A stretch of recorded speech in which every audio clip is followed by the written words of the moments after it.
Shannon in Nova Scotia, thanks for waiting. You're on with Matt and Darrel. Hi, Matt and Darrel. How are you? Good. Doing well. Good. Good. I'm so excited. I'm drinking a Coke Zero, and I'm a little bit nervous about it now. It's not God. And actually, somebody pointed out today that I drink enough of it that we should just start labeling this stuff the blood of Matt. Fair enough. Fair enough. Well, it's nice to talk to you both. I called in specifically to talk to Darrel. Not that I don't love you. No, talk to Darrel. Let me guess. Is this Shannon Q? Yes. Okay, I thought it was. There aren't too many Shannons in Nova Scotia that I know. I wasn't going to actually do that, but I took the risk. during Faithless Forum, and so Mark, if you're listening, jot this down, because I hadn't talked to Mark yet, but during Faithless Forum, when Shannon's down here, she's doing AXP with me.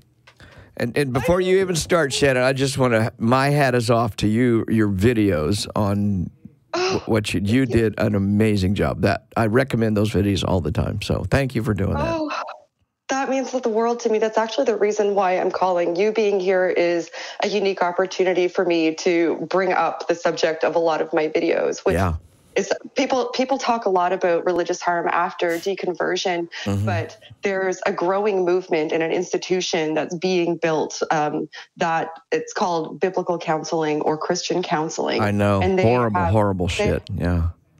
It's really, really bad. There's an active movement to essentially usurp real mental health assistance. Right. And they replace it with what they call biblical counseling or Christian counseling. And they teach a very anti-psychology, psychiatry counseling model. In fact, they conflate all three together in order to build a straw man that they can beat to death so that they can convince their existing parishioners and existing Christians to instead turn to them for their counseling models. And they do things like encourage deconversion therapy, enforce biblical gender roles. They go around the medical models of things that are serious mental illnesses that would require medication. For example, psychopathy and any other sort of they absolutely discourage evidence-based evaluation. They discourage all sorts of medical interventions. They discourage drugs.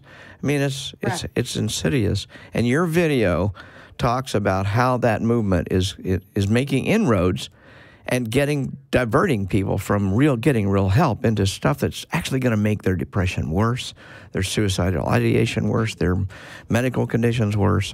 That's why I recommend your videos so much. I appreciate that. That's not why I called. Well, I know, but I want everybody listening to go watch those videos, because once you do it, it will actually just tie into what we're trying to say about religious trauma. Those people are actually creating more trauma than than they had to begin with by going to a religious counselor who doesn't know what the fuck they're talking about. I'm sorry. I interrupt you several times, but it's because I love you. Thank you, caller, for your patience. What did you call in to talk to Darrel about? They have a multitude of things that they do. So here there's two main organizations, the NCCA and the ACBC, and they actually have inroads in universities now. So there's like Christian universities in the States that are accredited institutions that are offering these courses in biblical counseling. And then they get accreditations through these agencies all the way up to a PhD level. And I wish you could see my air quotes. So because of the separation of church and state, there's nothing you can do to stop them, I guess. But how do you better combat them? How do you get this information out? Do you have any advice for me or people like me who spend a solid chunk of their life trying to get information out there, good information out there? And I'd like to thank you, because I link the Secular Therapy Project, Recovering from Religion, and the Clergy Project in every single video I post. Oh, great. Every one. So thank you for providing those resources that I can direct people to. But I guess aside from directing people to those resources, what advice do you have for talking to people who are currently Christians to deter them from turning to these pseudoscientific models that are actually going to make them worse in their mental health situation? Well, first of all, if you find somebody, anybody, if you're going to a therapist and they are not licensed in your particular jurisdiction, then you shouldn't be going to them. That would be the first thing I'd say. Licensing is important because it means they've got at least the minimum credentials. Just because somebody's licensed, though, does not mean they won't bring their religion into the the therapeutic relationship, which we abhor. We think it's horrible, but that happens anyway. If you are going to a licensed therapist and they do bring Jesus into the room without your permission, so to speak, then that's a basis to report them to the licensing authority in your state or your province. So that's the first thing I would say. Second thing is, Shannon, the people you're talking about are not licensed, and they cannot get licensed. They don't have the credentials for that licensing. But they can put a PhD from Liberty University up on their wall. That means absolutely nothing. I can get a $20. I have a real doctorate from Vanderbilt University, but I could also get a $20 doctorate from, bumfuck nowhere university. Oh, they cost significantly more than that. They actually cost thousands of dollars. Yeah, well, like the diploma mills are actually a part of their business model. Like there's a significant business model. The diploma mills are part of it. You're right. You're right. But I'm cheap, so I'll go to the $20 one. It would be worth exactly as much. You might actually learn more with that one. Exactly, it will.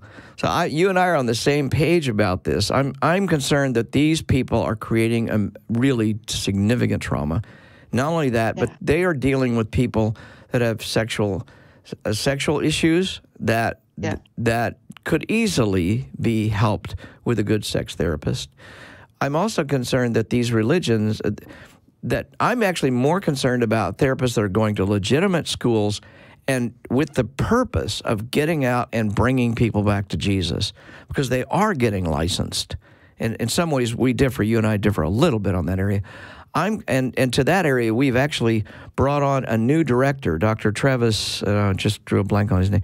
Dr. Travis is our assistant director for the Secular Therapy Project for academic outreach, and we want to start challenging secular universities about licensing people, about not secular, but religious universities that have apparently secular. For example, you can go to Brigham Young University and get a PhD, and it's a legitimate PhD in psychology, and yet you still are having Mormon ideas about you shouldn't be masturbating.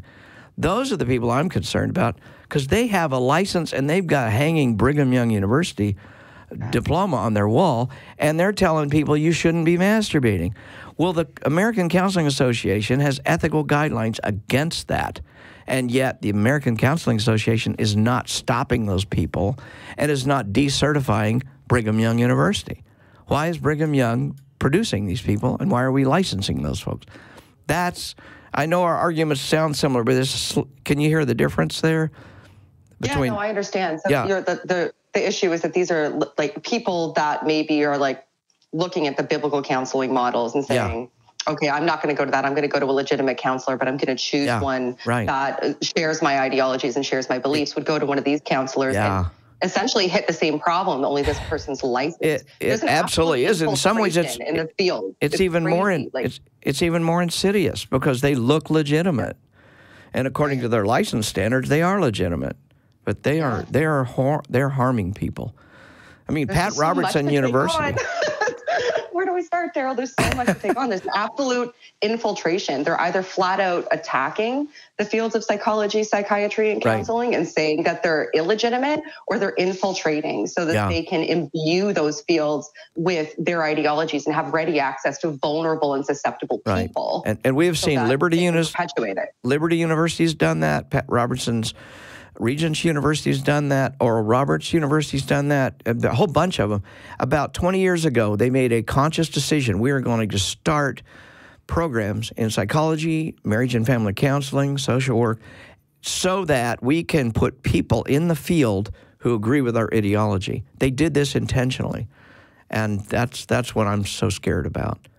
So I would say this: contact me after some other show, or after the show, or some other time, and let's talk more about this, because I think we've got some mutual beneficial resources we can work together on. And we want to make this, we want to let the consumer community out there, people who need help, know who to be careful about, who to not go to, and who's probably going to use evidence-based methods to help them.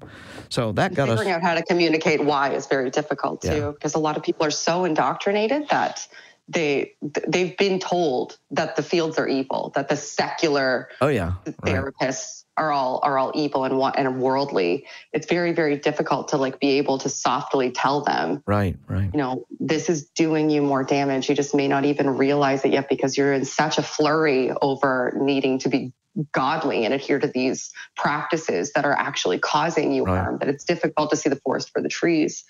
We need to get on to another call. I think Matt's going to cut us off here in a minute. Hang up on me. Hang up on me, Matt. I want to get hung up on the Atheist Experience. Hey, Shannon.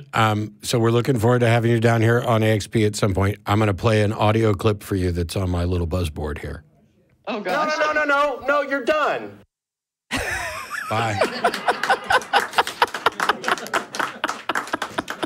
I would like it on record that Shannon asked me to do that because there's no way in hell I would have ever hung up on her like that without permission.